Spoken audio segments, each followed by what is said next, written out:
नमस्कार, आप देख रहे हैं इंडिया टीवी। में हूं पिनाज त्यागी और इस वक्त की बड़ी खबर के साथ हम हाजिर हैं। सवाल 24 लाख बच्चों के फ्यूचर का है और नीट पेपर लीक कांड में जिस तरीके से लगातार एक के बाद एक चौंकाने वाले खुलासे हो रहे हैं, नए नए नाम सामने आ रहे हैं, उससे यह बात तो साफ है कि इन 24 लाख छात्रों की मेहनत पर पेपर माफिया ने पानी फेरने की एक साजिश रची थी। पटना में एग्जाम से पहले पेपर लीक की बात सामने आई थी और अब उसका कनेक्शन जो है वो झारखंड तक जा पहुंचा है। झारखंड से 5 लोगों की गिरफ्तारी भी हुई है। मतलब यह है कि पेपर लीक मॉड्यूल में कितने किरदार हैं। बिहार पुलिस की आर्थिक अपराध शाखा इसकी गुत्थी सुलझाने में जुटी हुई है। बिहार में पटना से लेकर मुंगेर तक और झारखंड में हजारीबाग से लेकर देवघर तक पेपर लीक कांड के कनेक्शन खंगाले जा रहे हैं। पेपर लीक का मंत्री कनेक्शन क्या है, इसकी जांच के लिए बिहार के पूर्व डिप्टी सीएम तेजस्वी यादव के पीएस से भी पूछताछ करने वाली है। लेकिन इस वक्त जो सबसे बड़ा अपडेट सामने आ रहा है वो झारखंड के देवघर से है। आपको बता दें कि झारखंड के देवघर से 5 लोगों को गिरफ्तार किया गया है। बताया जा रहा है कि इन 5 की गिरफ्तारी पर पटना पेपर लीक मामले में यह गिरफ्तारी हुई है और जो आरोपी थे उनकी निशानदेही पर ही झारखंड से इसके तार जुड़े और उसके बाद देवघर से इनकी गिरफ्तारी हुई है। बिहार पुलिस की आर्थिक अपराध शाखा यानी इकोनॉमिक ऑफेंस यूनिट पहले ही देवघर के रहने वाले सिंटू कुमार को गिरफ्तार कर चुकी है। माना जा रहा है कि उसकी निशानदेही पर आज 5 लोगों को और गिरफ्तार किया गया है। इन सभी से ईओयू की टीम पूछताछ करेगी और पेपर लीक में सभी की क्या भूमिका थी, इसके तार खंगाले जाएंगे और फिर एक दूसरे से जो तमाम नाम सामने आ रहे हैं, तमाम किरदार सामने आ रहे हैं, किस तरह से इंटरकनेक्टेड थे और कैसे इस पूरी साजिश को उन्होंने अंजाम दिया, इसको डिकोड किया जाएगा। पेपर लीक मामले में इस बीच एक और खुलासा हुआ है। बताया जा रहा है कि पटना में एग्जाम से पहले छात्रों को जो प्रश्न पत्र मुहैया कराए गए थे वो बिहार से नहीं बल्कि झारखंड से लीक हुए थे। झारखंड से व्हाट्सएप के जरिए ये जो पेपर सॉल्वर गैंग है उन तक क्वेश्चन पेपर पहुंचे थे। सूत्रों के मुताबिक जो है नीट पेपर लीक कांड के तार जो है बिहार से आगे निकलते हुए अब झारखंड से जुड़ रहे हैं। हजारीबाग के एक सेंटर से ये पेपर लीक हुआ है। पटना में पुलिस को जो नीट एग्जाम की जली हुई बुकलेट मिली थी उसका नंबर 61364886136488 था। जली हुई बुकलेट का नंबर जो है वो हजारीबाग के सेंटर का बताया जा रहा है। जानकारी नेशनल टेस्टिंग एजेंसी यानी एनटीए ने एचआरडी मिनिस्ट्री को दे दी है। आपको बता दें कि जली हुई बुकलेट मिलने के बाद क्या हुआ है। दरअसल पटना में एक जली हुई बुकलेट मिली थी और उसके बाद जो है कहा गया था एनटीए से कि आप हमें ओरिजिनल क्वेश्चन पेपर बताएं। फिर बुकलेट का नंबर जो है उसको ट्रैक डाउन किया गया था एनटीए की मदद से, तो पता चला कि ये पटना बिहार के नहीं बल्कि झारखंड के हजारीबाग के एक सेंटर का था। बुकलेट नंबर 61364886136488 की बरामदगी हुई। फिर जब इस बुकलेट नंबर को एनटीए से टैली किया गया कि भाई ये कहां की है, कौन से सेंटर की है, तो पता चला कि ये जो बुकलेट है वो बिहार से नहीं बल्कि झारखंड के हजारीबाग के एक सेंटर की थी। एनटीए ने अब ये तमाम जानकारी जो है एचआरडी मिनिस्ट्री को भी भेज दी है। ये जानकारी सामने आ रही है। ईओयू ने शुरुआत में ही कहा था कि ये जो जले हुए टुकड़े मिले हैं हम मिलान करना चाहते हैं और इसीलिए हम चाहते हैं कि इसको हम ओरिजिनल पेपर से मिलाएं। तो एनटीए से ओरिजिनल क्वेश्चन पेपर मांगा था। पेपर लीक के मास्टरमाइंड अमित आनंद को लेकर अब टीम जो है ईओयू की मुंगेर पहुंची है। मुंगेर में ही आरोपी अमित आनंद का ननिहाल है, जहां रहकर उसने 10वीं तक पढ़ाई की है। ईओयू की टीम ने आरोपी अमित आनंद के मामा से इस मामले में पूछताछ भी की है। आपको बता दें अमित आनंद के मामा से यह पूछताछ हुई है। पेपर लीक मामले में पुलिस ने जिन 3 सेंटर्स से गिरफ्तारी की थी उसमें नीतीश कुमार, सिकंदर यदुवेंद्र के अलावा अमित आनंद भी था। अमित आनंद ने पुलिस के सामने कबूल कर लिया है कि उसने लाखों रुपए में सिकंदर यदुवेंद्र से पेपर की डील की है। हमारे साथ नीतीश इस वक्त जुड़ चुके हैं। नीतीश, अब कनेक्शन जो है वो बिहार से आगे झारखंड तक पहुंच गया है। अमित आनंद के ननिहाल में जाकर भी पूछताछ हुई है। क्या अपडेट आपके पास है, क्या निकला है इस पूछताछ में? देखिए, मैं आपको अभी एक सबसे बड़ी खबर दे दूं और सबसे बड़ी तस्वीर। जिस डस्टर गाड़ी से नीट पेपर लीक का खुलासा हुआ वो गाड़ी इंडिया टीवी पर आप एक्सक्लूसिव देख रहे हैं। ये देखिए नगर प्रशासन दानापुर, जहां पर सिकंदर यादवेंदु की पोस्टिंग है। दानापुर नगर परिषद में जूनियर इंजीनियर के पद पर उसका नेम प्लेट लगाकर सिकंदर यादवेंदु घूम रहा था। यहां देखिए नगर प्रशासन दानापुर और ये डस्टर गाड़ी, इसी डस्टर गाड़ी से खुलासा हुआ नीट पेपर लीक का। क्योंकि जिस दिन परीक्षा थी पुलिस को एक सूचना आई, एक कॉल आया और उसमें यह कहा गया कि एक उजले रंग की डस्टर गाड़ी घूम रही है परीक्षा केंद्र के आसपास शास्त्री नगर थाना क्षेत्र में। और वहां जब पुलिस ने नाकेबंदी की पटना में शास्त्री नगर थाना क्षेत्र के राजवंशी नगर में तो ये गाड़ी मिली। डस्टर गाड़ी झारखंड का नंबर है, नंबर भी JH यानी झारखंड का नंबर है 01BW0019। तो यही वो गाड़ी है जिससे सिकंदर यादवेंदु, उसके ड्राइवर बिट्टू और एक अभ्यर्थी के पिता की गिरफ्तारी हुई। 3 लोग इसमें बैठे हुए थे। तो ये वो गाड़ी, पहली तस्वीर अब सामने आई। ये गाड़ी यदि नहीं पकड़ी जाती तो नीट पेपर लीक का जो मामला है वो सामने भी नहीं आता, क्योंकि जब इस गाड़ी की बरामदगी पुलिस ने की तब पता चला कि सिकंदर यादवेंदु, और जब इस गाड़ी की छानबीन की गई तो आगे के हिस्से में, जो आगे का हिस्सा है वहां पर जो डैशबोर्ड है, ये हम आपको दिखाते हैं। यहां पर ड्राइवर बिट्टू बैठा हुआ था, उसके ठीक बगल में आगे की सीट पर सिकंदर बैठा था, और जब उसके डैशबोर्ड को खोला गया तो उसमें कई छात्रों के रोल नंबर, रोल कोड थे। 13 रोल कोड इसी गाड़ी से बरामद किया था पुलिस ने, और उसके बाद पुलिस ने तुरंत उस रोल नंबर को खंगाला। शास्त्री नगर थाना क्षेत्र में ही एक स्कूल है, DAV स्कूल, जो विद्युत बोर्ड कॉलोनी में है। वहां पर आयुष नाम का छात्र परीक्षा दे रहा था, उसके पास पुलिस पहुंची। प्रिंसिपल ने कहा कि अभी रुक जाइए, परीक्षा चल रही है। इंतजार किया पुलिस ने, और जैसे ही परीक्षा खत्म हुई आयुष गिरफ्तार हुआ। आयुष से पूछताछ हुई, फिर तमाम कड़ियां आगे जो सामने आ गई। लेकिन ये वो गाड़ी, डस्टर गाड़ी, जिससे इस पूरे मामले का खुलासा हुआ, क्योंकि डस्टर गाड़ी यदि न पकड़ी जाती तो शायद ये पूरा मामला सामने ही नहीं आता। शास्त्री नगर थाना के जो SHO हैं अमर कुमार, वो वहां पर पहुंचे थे और उनके साथ एक टीम थी। उस टीम ने हाथ दिया, इशारा किया डस्टर गाड़ी को। पहले इन लोगों ने भागने की कोशिश की। यहां हमें यह जानकारी मिली है कि पहले जो वो भागने की कोशिश की, वहां पर इस बात को छिपाने की कोशिश की। चूंकि आगे नेम प्लेट लगा हुआ था तो पुलिस भी थोड़ा ठिठक गई। लगा हुआ था नगर प्रशासन का, तो ऐसे में पुलिस रुक गई। लेकिन जब कड़ाई से पूछताछ हुई तो उसके बाद उन लोगों ने कुछ बातें बतानी शुरू की। और उसके बाद यहाँ देखिए, जो उस सिकंदर यादवेंदु जो कि यहाँ आगे बैठा था, उसके पॉकेट की तलाशी ली गई। उसके पॉकेट में एक एप्पल का फोन था, उस फोन को भी पुलिस ने खंगाला। और उसके बाद कई सारी जानकारियां सामने आने लगी, और पुलिस के जो तमाम लोग थे वो तुरंत उस रोल कोड को फॉलो करने लगे। और सबसे पहले जो टीम पहुंची DAV स्कूल में, इसके अलावा जो तमाम 3 परीक्षार्थी थे, जिसमें एक अनुराग यादव भी था, और इसी गाड़ी में एक अभ्यर्थी के पिता बैठे हुए थे। और उसके पिता से सिकंदर का बड़ा करीबी रिश्ता है। झारखंड में वो जब कॉन्ट्रैक्टर का काम करता था तो उसके वो मुंशी हुआ करते थे। तो ये जो तमाम कड़ियां जो है जब जुड़ती गई, तब उसके बाद ये मामला सामने आया। तो आप वो डस्टर गाड़ी देख रहे हैं इंडिया टीवी पर, जिस गाड़ी की बरामदगी से ये बात पहली बार सामने आई।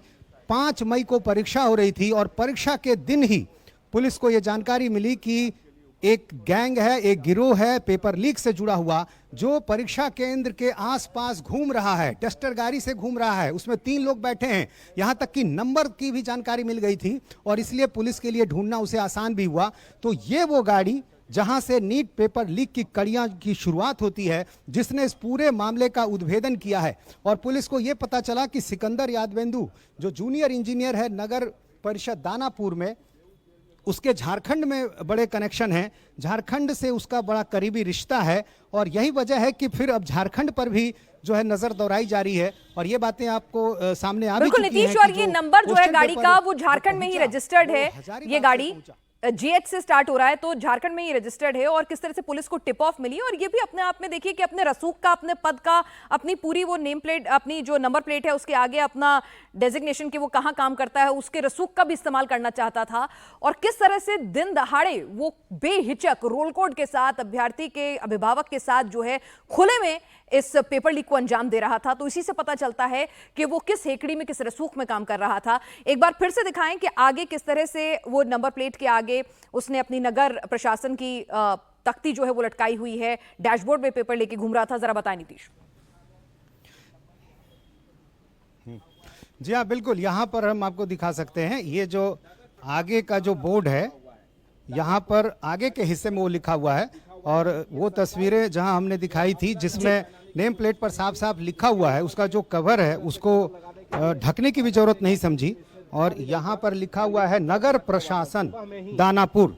तो इस तरह से एक जानबूझकर ऐसे नेम प्लेट का इस्तेमाल किया गया, जानबूझकर अपने पद के रसूख का इस्तेमाल किया, ताकि पुलिस कोशिश ना करे, उनको डराने की कोशिश ना करे, पकड़े ना जाए, कोई गाड़ी में की चेकिंग के दौरान उनको हाथ ना दे। लेकिन चूंकि पुख्ता जानकारी थी, नंबर भी गाड़ी का बताया हुआ था, तो इसलिए पुलिस ने जैसे ही हाथ दिया गाड़ी रुक गई। और उसके बाद भले शुरुआत में इन लोगों ने सारी चीज़ों से इनकार किया, लेकिन जैसे ही डैशबोर्ड खोला गया उसमें से कई एडमिट कार्ड मिले, और एक नहीं दो नहीं बल्कि कई ऐसे एडमिट कार्ड थे। उसके बाद पुलिस ने इस बात को समझ लिया कि आखिर जरूर कोई बात है। और इसके अंदर देखिए एक अखबार भी हमें नज़र आ रहा है गाड़ी के अंदर रखा हुआ। हालांकि जो तमाम चीज़ें पुलिस ने बरामद की हैं वो उनकी जब्ती सूची में शामिल है, और पुलिस इसके बाद तमाम नई कड़ियों को ढूंढने में लग गई। नीतीश, जहां तक मैं समझ पा रही हूँ, झारखंड का ये एक वीआईपी सीरीज का नंबर लग रहा है। जो गाड़ी का नंबर है ये भी एक वीआईपी सीरीज का नंबर लग रहा है। जी हाँ, बिल्कुल। झारखंड नंबर की ये जो गाड़ी है, ये जाहिर है जिस तरह से सिकंदर का जो एक रसूख है, जो हैसियत थी, जितने पैसे इनके पास बताए जाते हैं, उसमें ये बात समझ में आ सकती है कि हर चीज़ जो है इनकी जो बरामदगी से जुड़ी चीज़ें पता चल रही हैं, या फिर इनके बारे में जो जानकारी मिल रही है। एक बार फिर हम आपको वो नेम प्लेट दिखा दें। नगर प्रशासन दानापुर नगर परिषद में, और ये भी इसका कवर जो है ये यहाँ पर अभी ढका है पुलिस ने। लेकिन उस दिन ये नंबर प्लेट ऐसे खुला हुआ था, और इसके जरिए धौंस जमाने की कोशिश, पुलिस से बचने की कोशिश, लेकिन कामयाबी नहीं मिली। लेकिन जो सिकंदर का रसूख है, जो परिचय है, राजनीतिक संपर्क है, अब वो भी सामने आ रहे हैं। इसी सिकंदर यादवेंदु का जो करीबी है, रिश्तेदार बताया जाता है, जो प्रीतम नाम है, तेजस्वी यादव का पीएस है, उससे इनके काफ़ी करीबी रिश्ते हैं। और उसी करीबी रिश्ते की वजह से जो सरकारी गेस्ट हाउस है वो बुक हुआ, और एक बार नहीं कई बार फोन किया गया प्रीतम की तरफ से। तो इसके बाद सिकंदर का झारखंड का जो संपर्क है और तमाम चीजें वो धीरे धीरे सामने आने लगी हैं। बिल्कुल नीतीश, हम आपसे जानने की कोशिश करेंगे कि झारखंड नंबर पर रजिस्टर्ड ये गाड़ी जो है, इसका किस तरह से खुलासा होता है, किस तरह से जो ये पेपर लीक कांड है पटना से लेकर फिर झारखंड के हजारीबाग पहुंचता है, क्या टिप ऑफ, क्या जानकारी मिलती है। इस बीच कुछ अपडेट भी अपने दर्शकों को देते हैं। पेपर लीक में बिहार के आर्थिक अपराध इकाई यानी ईओयू ने अपनी जांच तेज कर दी है। तेजस्वी यादव के पर्सनल सेक्रेटरी, जैसे कि अभी नीतीश बता रहे थे, प्रीतम कुमार को पूछताछ के लिए नोटिस जारी कर दिया है। आज ही प्रीतम कुमार से पूछताछ हो सकती है। नीट पेपर लीक केस में तेजस्वी के पीएस को लेकर लगातार सवाल उठ रहे थे, क्योंकि प्रीतम कुमार पर पेपर लीक के आरोपी सिकंदर यादवेंद्र के लिए एनएचएआई के गेस्ट हाउस में रूम बुक कराने का आरोप लगा है। बताया जा रहा है कि प्रीतम कुमार ने अधिकारियों को फोन कर, गेस्ट हाउस के अधिकारियों को फोन कर सिकंदर के लिए रूम बुक कराया था, जिसमें गिरफ्तार नीट कैंडिडेट के लिए रहने की व्यवस्था करने की बात की थी। तेजस्वी यादव के पीएस प्रीतम कुमार का नाम सामने आया, नोटिस दे दिया गया है, पूछताछ आज हो सकती है। दरअसल आरोप क्या है कि सिकंदर के लिए जो कमरा बुक कराया था, ईओयू के सामने पेश होने का नोटिस है। एनएचआईबी गेस्ट हाउस में रूम बुक कराया था, गेस्ट हाउस में रूम बुकिंग को लेकर भी पूछताछ हो सकती है कि भाई आपने किस आधार पर, किसके कहने पर ये रूम बुकिंग कराई थी, और वो मंत्री जी कौन है, क्योंकि उसके रजिस्टर में लिखा हुआ है मंत्री जी, यानी किसके लेटर से, किसके मार्फत जो है ये कमरा बुक हुआ है। नीतीश, आज पूछताछ में कौन से सवालों का सामना करना होगा प्रीतम को, क्योंकि जिस तरह से यहां पर अभी शुरुआती जांच में जो डिप्टी सीएम साहब ने व्हाट्सएप चैट और जो तमाम जानकारी जो है वो बताई थी मीडिया के सामने, लगता है कि आज कड़ाई से पूछताछ होने वाली है प्रीतम से। कौन से सवाल होंगे जो उससे जानने की कोशिश करेगी ईओयू? जी हाँ, देखिए पूरी प्रश्नावली तैयार कर ली गई है कि क्या सवाल पूछे जाएंगे या सिकंदर से क्या रिश्ता था। लेकिन इस बीच हम आपको एक तस्वीर और दिखाना चाहेंगे। थानाध्यक्ष अमर कुमार जो शास्त्री नगर थाना में पदस्थापित हैं, और इसी अमर कुमार ने जो डस्टर गाड़ी को पकड़ा था, अभी कहीं निकले हैं, तो अभी कहीं निकले हुए हैं, लेकिन अमर कुमार जो थानाध्यक्ष हैं शास्त्री नगर थाना के, उनको ये जानकारी आई थी, और वो सबसे पहले पहुंचे थे वहां पर राजवंशी नगर के पास, जहां पर डस्टर गाड़ी थी, जहां से डस्टर गाड़ी को रोका गया। और आप जो सवाल पूछ रही थी वो ये कि जो प्रश्नावली है जाहिर है वो तैयार कर ली गई है, चूँकि सिकंदर और प्रीतम का जो रिश्ता है वो रिश्ता आप देखिए बिल्कुल साफ हो चुका है, क्योंकि कॉल डिटेल्स मिल गए, सिर्फ आरोप की बात नहीं है, कॉल डिटेल्स मिल चुके हैं और पूरी जानकारी मिल चुकी है, उनका जो व्हाट्सएप से मैसेज है वो मिल चुका है। तो सारी बातें ये साफ हो चुकी हैं कि सिकंदर का रिश्ता प्रीतम कुमार से किस तरह का था, और प्रीतम कुमार के साथ इसी रिश्ते की वजह से ईओयू ने यह तय किया कि हमें प्रीतम कुमार से भी पूछताछ करनी होगी, क्योंकि एक सरकारी गेस्ट हाउस को बुक करने के लिए बार बार फोन करना ये बताता है कि सिकंदर से काफ़ी करीबी रिश्ते हैं। और जो हमें सूत्रों से जानकारी है कि वो एक दूसरे से जो है रिश्ते में भी जुड़े हुए हैं। तो ये सारी बातें जब सामने आई तो इसके बाद प्रीतम कुमार से पूछताछ की आवश्यकता थी, और इसलिए ईओ ने तय किया कि ये भी ईओ देखना चाहती है कि ये बात सिर्फ गेस्ट हाउस की बुकिंग तक सीमित है या ये रिश्ता जो है कहीं और आगे से जुड़ा हुआ है, कहीं इससे पहले से बहुत परिचय तो नहीं है। चूंकि सिकंदर का नाम सिर्फ इस मामले में जरूर आया है, लेकिन जो इनके गैंग के लोग हैं वो जिस मंत्री जी के कहने पर ये कमरा बुक हुआ, आज उस मंत्री जी के नाम का खुलासा भी होने की संभावना है कि कौन हो सकता है वो मंत्री जी।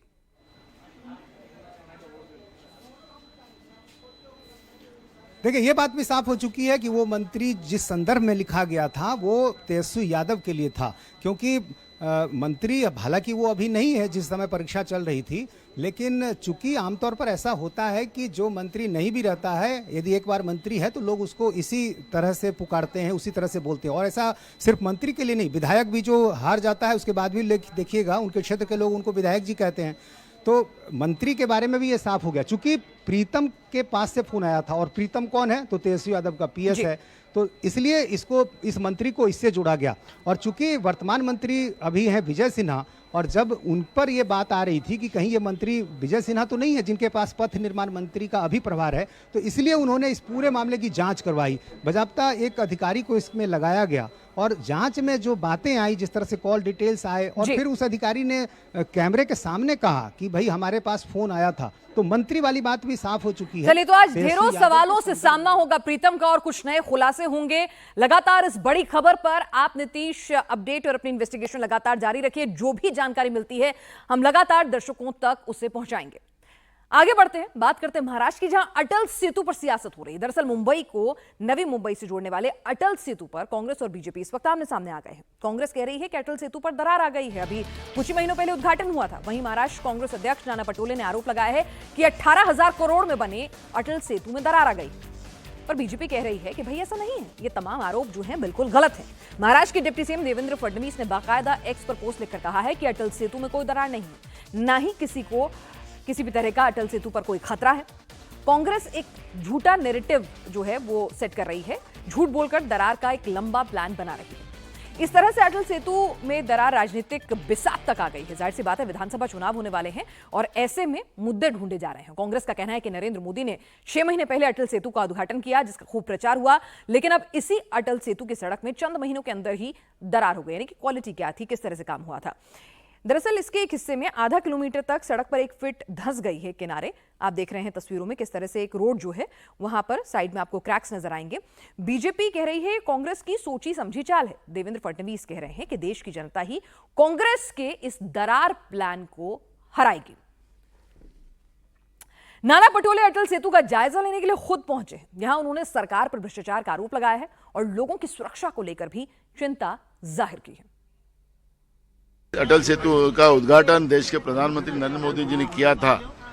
अभी आपने देखा होगा कम से आधा किलोमीटर ये रोड 1 फीट नीचे खसक गया है। तो इसका मतलब है कि ये सरकार भ्रष्टाचार में कितनी लिप्त है। जनता की जीवित हानि की भी चिंता इनको नहीं है, और इस तरह से भ्रष्टाचार में लुप्त होने वाली सरकार का मैंने आज लाइव आपके सामने दिखाया है। भ्रष्टाचार के माध्यम से ये लोग देश राज्य की जनता को कैसे लूट रहे, और ये सब पैसा बैंक के कर्जों से, और राज्य में आज 2.5 लाख करोड़ के ऊपर से कर्जा इस राज्य पे इस सरकार ने बनाया है, और कर्जे पे कर्जा लेकर राज्य की जनता को कर्जे में डुबाने का काम और उसमें भ्रष्टाचार करने का काम ये सरकार कर रही है। और ये भ्रष्टाचार का परिणाम है कि 3 महीने पहले बना हुआ ये ब्रिज जो है अटल ब्रिज, अटल बिहारी वाजपेयी आदरणीय रहे, उनके नाम से भ्रष्टाचार करने वाली महाराष्ट्र की भाजपा प्रणीत शिंदे की सरकार आपको देखने मिल रही है। सर, महाराष्ट्र असेंबली में क्या ये मुद्दा उठाया जाएगा? बिल्कुल, विधानसभा में ये मुद्दा हम उठाएंगे। राज्य और योगायोग में ये डिपार्टमेंट राज्य के मुख्यमंत्री की तरफ है और मुख्यमंत्री को इसका जवाब देना पड़ेगा। जाहिर सी बात है, विधानसभा चुनावों से पहले मुद्दे तलाशे जा रहे हैं। नाना पटोले के आरोपों के जवाब में महाराष्ट्र के डिप्टी सीएम देवेंद्र फडणवीस ने पोस्ट के जरिए क्या कुछ लिखा है, जरा आपको ये भी बता देते हैं। अटल सेतु पर कोई दरार नहीं है। अटल सेतु पर तो कोई खतरा नहीं, ना ही अटल सेतु को कोई खतरा है, न दरार है ना खतरा है। ये तस्वीर अप्रोच रोड की है, लेकिन एक बात साफ है कि कांग्रेस पार्टी ने झूठ के सहारे दरार का एक लंबा प्लान बना लिया है। चुनाव में संविधान बदलने की बात, चुनाव के बाद फोन से ईवीएम अनलॉक करने की बात, और अब ऐसी झूठी बातें, देश की जनता ही इस दरार प्लान और कांग्रेस की भ्रष्ट आचरण को परास्त करेगी। Devendra Fadnavis, deputy CM Maharashtra. तो आरोप प्रत्यारोप का दौर चल रहा है। कांग्रेस कह रही है अटल सेतु में दरार आई है, देवेंद्र फडणवीस कह रहे हैं कि अप्रोच रोड, यानी कि जो उस सेतु को कनेक्ट करने वाली अप्रोच रोड होती है, वहां पर एक छोटे से हिस्से में दरार आई है। दावे अपने अपने हैं, सियासत गरमाई हुई है। इस बीच मुंबई महानगर क्षेत्र विकास प्राधिकरण ने ही इन आरोपों को झुठला दिया है। अटल सेतु प्रोजेक्ट के हेड कैलाश गणत्रा ने इस पूरे मामले पर क्या कुछ कहा, आइए आपको भी सुनवाते हैं। ये जो है दिस इज सर्विस रोड जो है टेम्पररी कनेक्टिंग रैम्प 5। ये जो है मेन ब्रिज का जो है कनेक्टिंग पार्ट है, जो कोस्टल रोड न बनने की वजह से लास्ट मोमेंट में बनाया गया है। यहाँ पे कॉम्पैक्शन हुआ था, हाउएवर ये नियर बाई खाड़ी रहने से पहली बारिश में सॉइल सेटल होता है, तो this are the minor cracks, और ये जो है माइनर क्रैक्स में फिलिंग का ऑलरेडी काम चालू हो गया है। इसकी वजह से कोई ट्रैफिक डिस्टर्ब नहीं हुआ है, पब्लिक का जो है नॉर्मल ट्रैफिक चल रहा है एंड पब्लिक को कोई इनकन्वीनियंस नहीं होने दिया जा रहा है।